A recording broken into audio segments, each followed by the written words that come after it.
Alright guys, Shotty T here with an Alliance War video. This is war number 7. You guys notice I've been posting some Abyss videos. It was about a month or so ago. And I'll probably do my last Abyss run next weekend. I'm gonna take advantage of these love potions. So don't want them to go to waste, so might as well use them in the Abyss.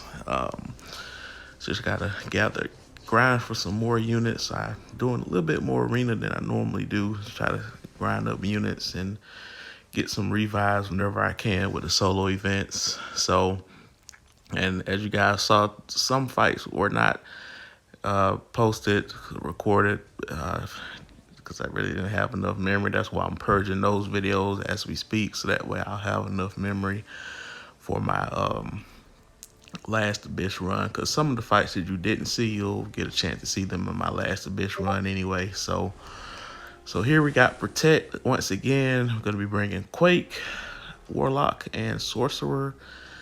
It's going to be a lot of Quake fights, so just want to give you guys that heads up, but I will make sure to commentate on those versus playing music. But if I start doing a lot of Quake wars, then you're going to see the music over the music. It's gonna come back. But anyway, here we go. We decided to go with Quake on this fight because Kingpin has gotten a little bit trickier as a defender because of this buff. He's more likely to shrug off buffs now, and then his rage counts as a debuff, which gives him willpower. So it makes the fight last even longer with him healing. So Quake, of course, with the concussion, he can't shrug off a concussion. Now, he did shrug off the parry because I parried him by mistake. But other than that, this fight's going pretty smoothly. And once again, the key to quaking is to recognize the 4th light attack and the 2nd medium. And that's critical when it comes to opponents when they do 3-hit combos or 5-hit combos on you. Because otherwise, the even combos are easier to quake, like evade dex or evade dex, evade dex. But the 3-hit combos, you can't evade dex, evade, and then dex, because you'll get thrown off. You have to be ready to hold charge heavy to evade once again. So you have to know when that combo ends. And of course, Kingpin is pretty easy when he swipes down with his cane there. So it's pretty easy to recognize his 2nd medium attack. And he's down as a result. Alright, so next fight we got Havoc. And this is why we brought Warlock. Pretty easy Havoc counter. It's a tricky Quake fight, so I didn't really want to deal with that aspect of the fight by quaking them. So we decided to keep it simple by using Warlock here. So the first couple of reparry attempts, he decided to throw his heavy attack. So wanted to get him back on his side of the board.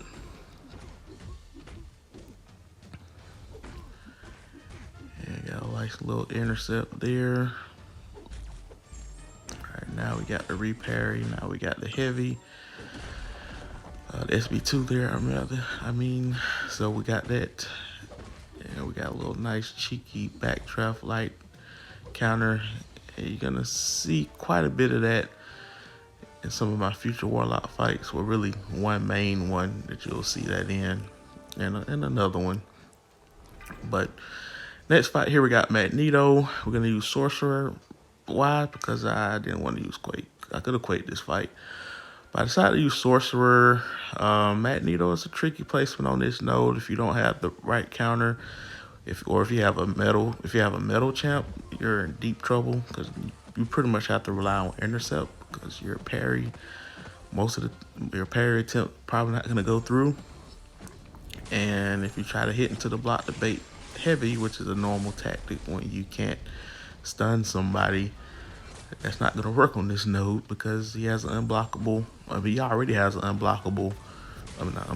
Unstoppable heavy attack as it is. But at least the one with the buff, it has a cooldown. But on this node, every heavy attack cannot be interrupted. So I got Sorcerer because she has that slow debuff she can apply, so it just bypasses the unstoppable. And you'll see that at one point in this fight where you'll see. So this is just again, and another reason why I show this fight on this node, just to show you guys, because Quake in this fight not gonna really give you guys much info, but a champ that applies slow is good for this node. Now there's some placements that'll make this trickier to accomplish than others. I'm not gonna give away secrets, but for the most part, you can apply a slow, and you'll be able to safely parry the opponent.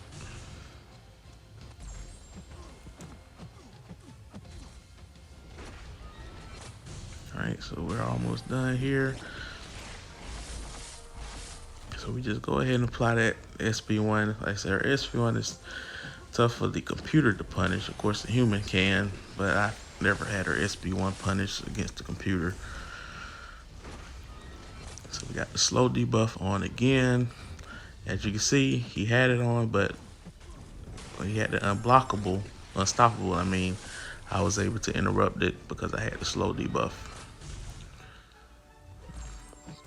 Now this was more critical when we had the likes of Nick Fury on this node, where when you get his second life, it becomes very tricky. We pretty much have to either intercept, or because if you bait is heavy, you can't interrupt it, or you can wait for him to do his second medium attack, but that's a lot of block damage. And we're down. We got him down. All right, so next set of fights, we're gonna apply a triple 6-hour boost here, because there is a tough road ahead. Figure get it started here. And this particular fight isn't that tough, but like I said, since we're gonna be having consecutive fights, let's go ahead and apply the boost now. If we're gonna go ahead and apply it.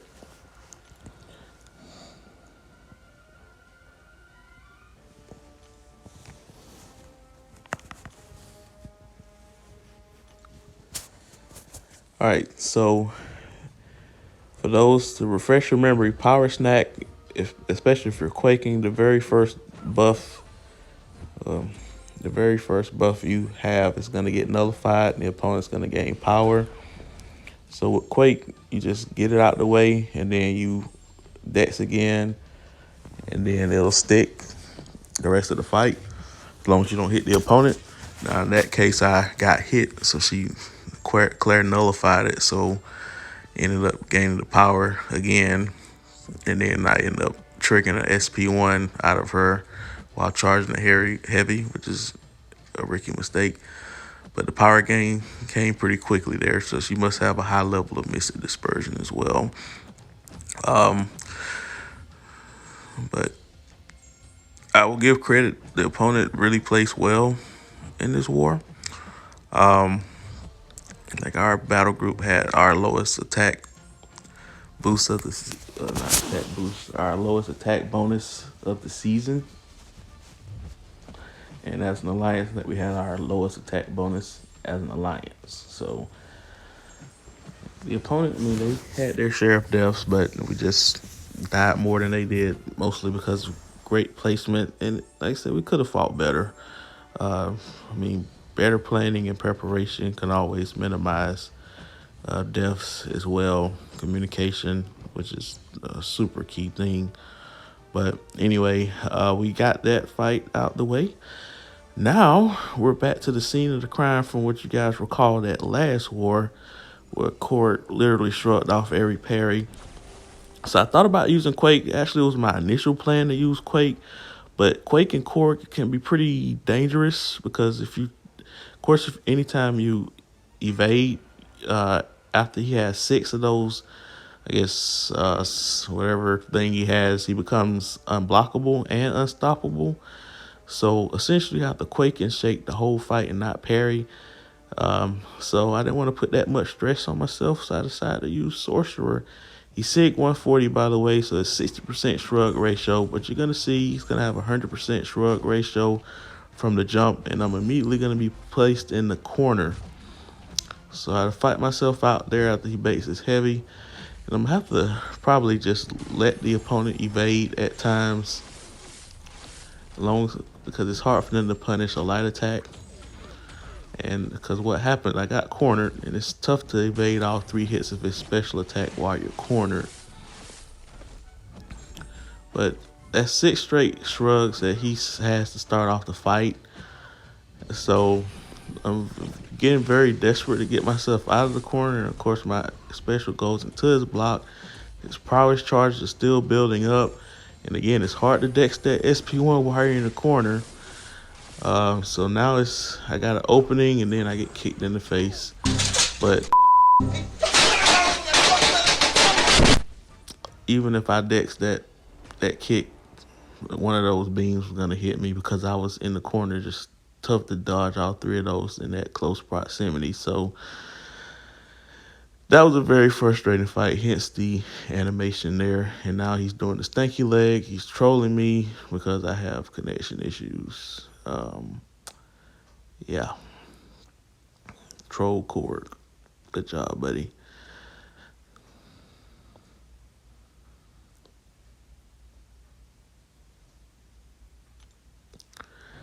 All right, so now we're forced to pretty much use Quake. Like I said, it's if I had been using Quake in more wars this season, I probably would have just Quaked in front of the beginning. But as you saw from that Claire fight, it has a little rush to it. But at this point, we just gotta roll with the punches and go with it. So, gonna Quake it. So as you can see, I've already triggered his unstoppable, unblockable, and I'm gonna be in the corner for the most of this fight, obviously. So it's really important for me to recognize his combo ender. So his second medium is a headbutt, and his 4th light attack is the kick, mid-session kick right there. In her case, a kick to the face almost. So I have to be ready to recharge my heavy attack whenever I see that second headbutt or that 4th light attack.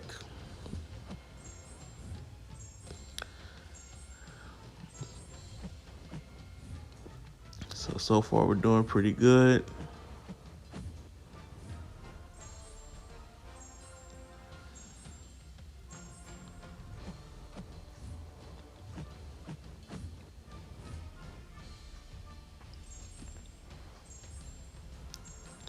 All right.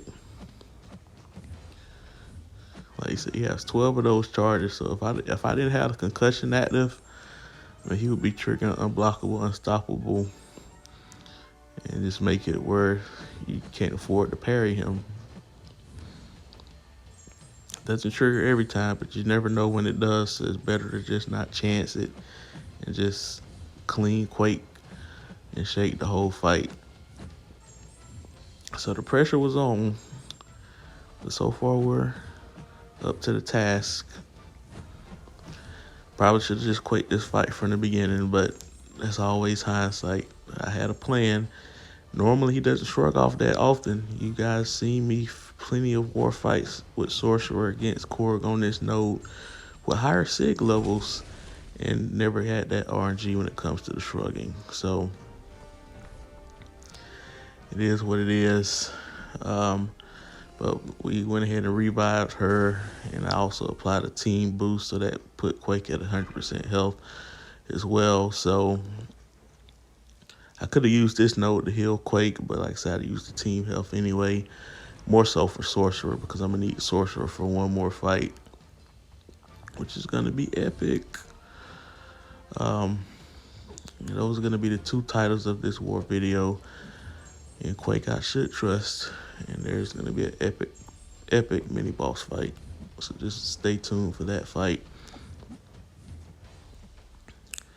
So once again, it's Quake and Shake. It's gonna be a quick fight here though. But as you can see, I have that permanent armor break because of crumbling armor. Normally, if I have concussion active, it's not gonna pop up, but there's force of will, so the opponent is immune to ability accuracy reduction, so therefore I'm armor broken, but I have willpower to heal it. And the opponent has, I guess, some type of mastery that gains cruelty charges every time you evade them. But as long as you don't get hit, you're fine. All right, so this next fight is going to be very interesting. Very interesting. Mojo, usually like magic, is a great Mojo counter, but got torch as well. But Quake is a pretty good option too, but you gotta watch the prompts, because some prompts are not friendly to Quake, and those, if you get bad RNG, those followers that he has can go up pretty quickly. Once he gets to 5, well, I guess 5 million, 5 thumbs up, basically, you're gonna get inflicted with a pretty good amount of degeneration damage. So right now he's at 3, so the only way for it to reset is if he fails a mission. So that one I purposely quaked and parried just so that mission can go away. But it did throw my regular quaking off, where I'm used to quaking and shaking. So I'm kind of mixing quake and parry and quake and dex just to make sure the prompts don't kill me. But hold a block, I don't have to worry about that. So he's back down to 1 million followers. Block a hit, there now. I don't block a hit, I just get hit. So hey, whatever works, but you don't want to keep doing that. Dodge a hit, that's an anti-quake mission there. And I was trying not to dodge a hit, but I got hit. But it's not smart. So dash backwards, that's an anti-quake one there. And I think after he gains 2 million followers, every time he gains a mission, he gains power. So as you can see, he's almost at a bar of power now. All right, and he immediately went up to a bar of power after that 3rd mission. So now he's at 4. So the next prompt that goes through, he's gonna apply that buff, so I can't block a hit.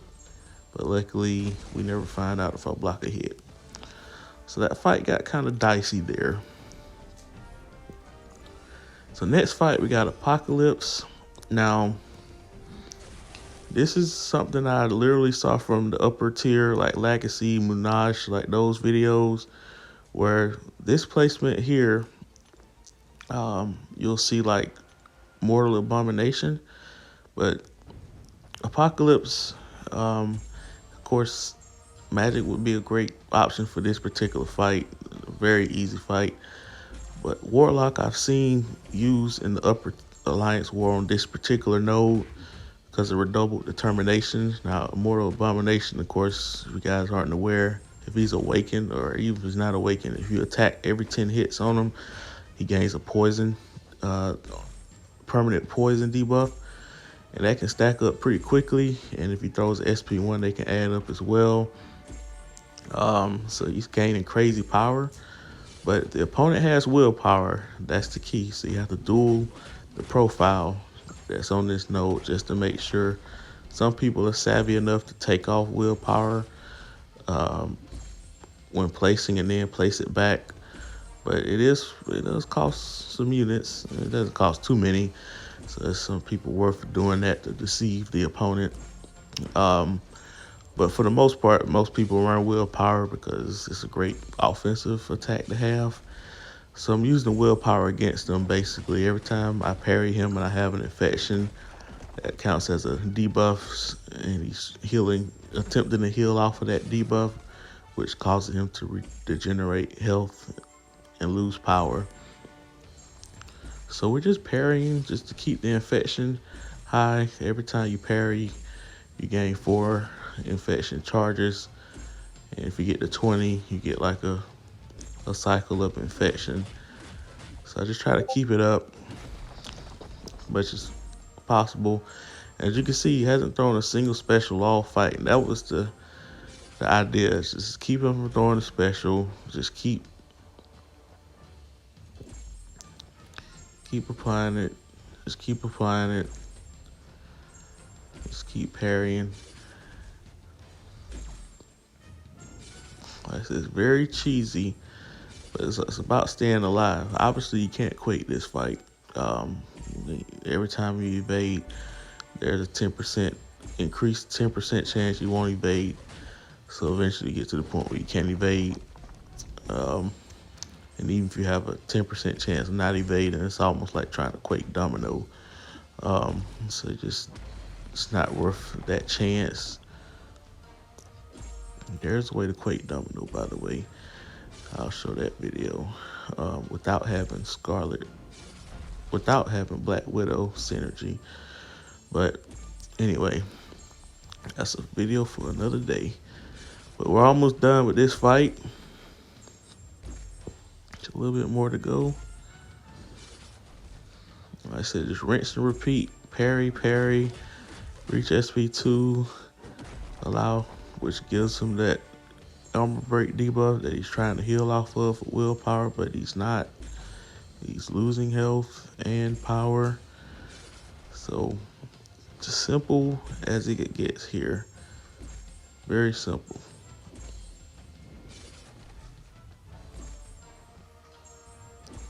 Now, could I have raced myself to SP3 to try to regenerate some health back? I probably could have, and I'll probably do that next time I have to fight. Ended up taking unnecessary damage here at the end, unfortunately, but we got through the fight. So next fight, I thought about bringing Quake, but I decided to go with Warlock once again. We apply team health boost, by the way. Sasquatch is very tanky. He has a big health pool, and the last 40%, if he's awakened, there's a high, every hit has a chance to regenerate X amount of health based off SIG level. And so a lot of times you're fighting against a brick wall the last 40% if you don't have a heal block or heal immune, heal reversal attacker, or if you're not just quaking him. Obviously, if you quake, you don't have to worry about hitting him and triggering that regeneration. But just trying to bait the SP2. So the philosophy here is just like that Apocalypse fight. The only difference is that Sasquatch is immune to armor break.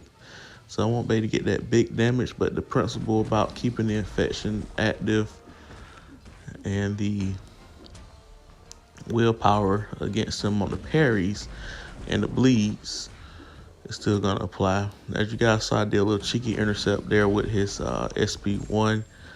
Well, not SP1, with his when he was in Wrath, the Tanner Wrath. So Warlock has a very long reach on his light attack, so it's easy to do a backdraft light intercept.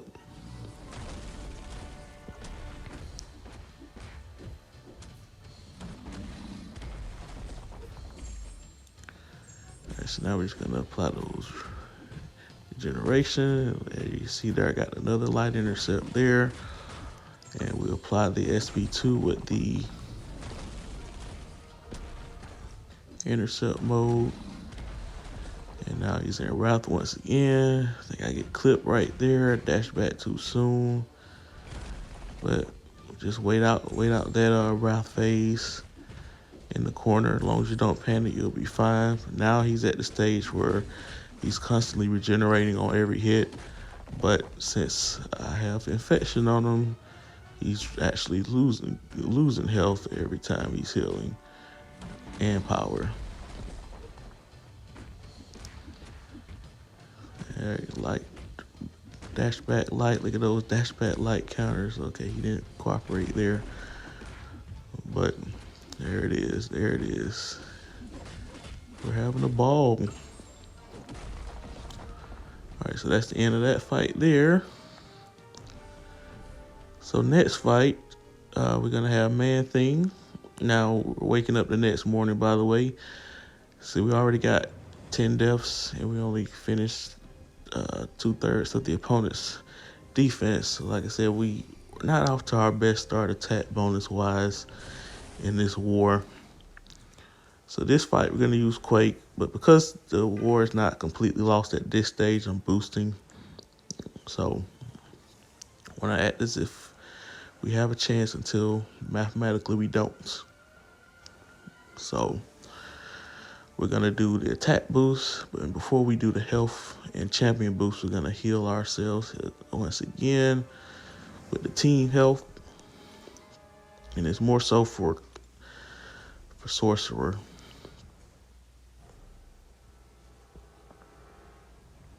So now we're gonna go ahead and do the health boost and the champion boost. Not the big boy ones. I mean, this is enough.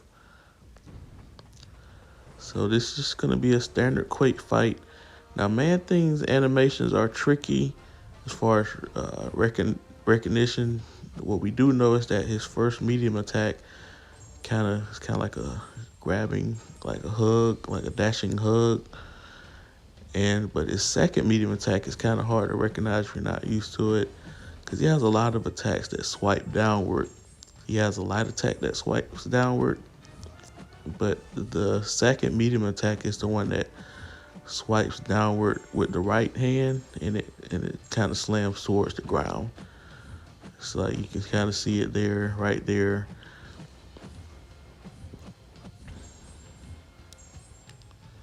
So that's what you basically just have to look at a spot on the screen and see if it hits that ground.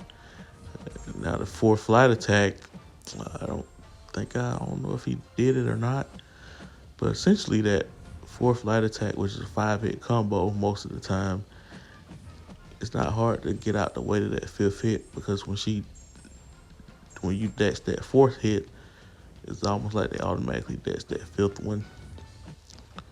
But it's still good to recognize that 5-hit combo, that fourth flight attack. All right, we're almost done with this fight. One more aftershock charge should do it.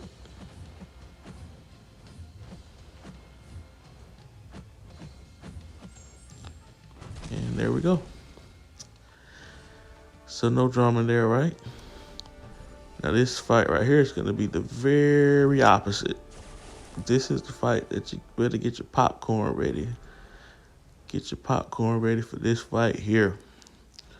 I'm going to go ahead and apply an invulnerability boost here, just in case, because we have died against Killmonger with Sorcerer on this node before getting clipped by the SB2. So we start off in the power steal phase once again, so that way the next cycle right after that is the armor, not the armor, the fury one, which causes armor break after every special.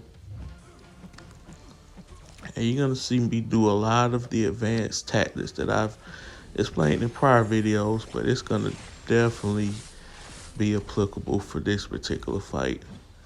So far so good, and I parried by mistake, but luckily I'm in my armor phase. You guys can see I barely took any damage because I was in my armor phase. So we apply another armor break, and then we get hit by mistake, and now we're bleeding. So this is not a great start. He has twice as much health as us, so we have to be very careful. Of course, you have to manage the reverb. So there's a lot of stuff to think about here.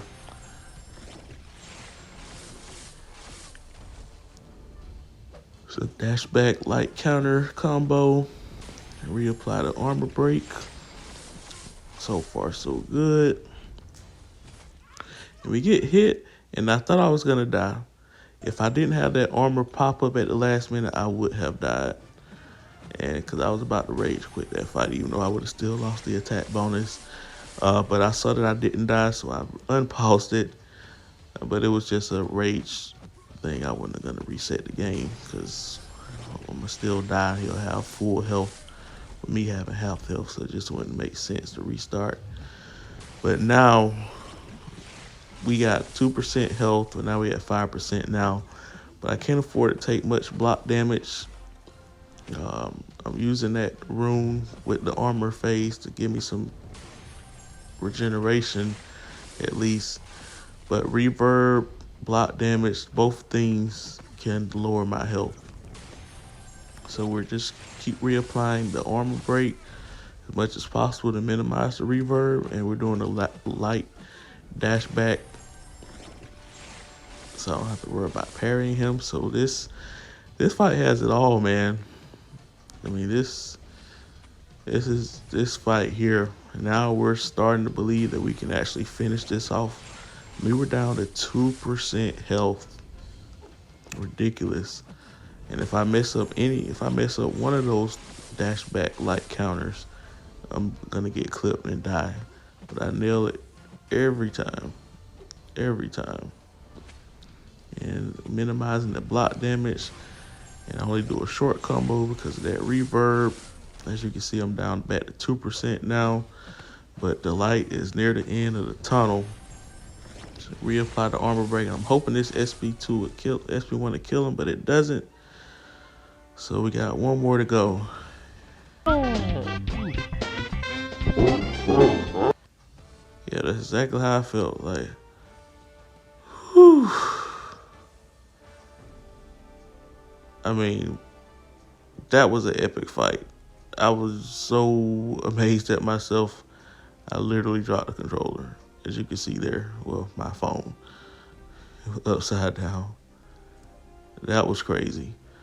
So I checked the war stats, and we're down by 6, but the opponents has already finished up our bosses. We forgot to have one person place, and plus a lot of our bosses had more than 3 kills, so that gap is not as close as it seems. So I decided to say, hey, why not? Let's try Warlock here on this boss. We're not gonna solo because we're not boosting and we're not healing him, because it's useless to waste items when the war is already lost. That's the reason why I checked. And plus we had 20 minutes left, so I just went ahead and just stepped in. But I did see a advanced video as far as how to almost completely dex this SP1. So what you do is you dash back on that first beam, hold block for the second beam, and dash back for the third. And of course, if you're quick enough, you can dash at all 3 of them, but it's very hard to do, and it's something you definitely want to try in war. But we do it again, but I mistimed my first dex, so I just decided to just block the first 2 and then dex the third one, which anybody can do pretty much. But those beams can chip away. So I was able to do it that time. Dash back the first beam, block the second one, dash the third one. We're gonna do it once again. Dash back, block, dash back. And we're gonna do the same thing we did against the other Apocalypse, SB2, Infection. Now these Infection won't last as long because he has 2 unique buffs on him. And we're baiting a lot of heavy attacks, which is what we want. And we purposely hold block close to the opponent, but I didn't even take advantage of his heavy attack. It's just sad. So, but we're doing some good work here. So now we're gonna try the SB2 on for size. We're gonna go ahead and finish this 5-hit combo SB2 with the willpower. And now he's gonna throw his SB2. I was only able to dodge the first hit. The other 2 did take a lot of chunk. It is easier to evade all 3 of those. You have to be very precise on that first one. You have to dodge it when it's like halfway across the screen, so you can safely dodge all 3. But now we cannot take any more chip damage, so we're gonna see if we can dex all 3 beam hits. We dexed the first one, but the second one we was late and we died. But just want to test myself. I think if I boost it, use a tech power boost, I can one-shot that fight. But like I said, we lost the war by 19 attack bonuses. But I hope you guys enjoyed the video. Please like, share, subscribe. More to come.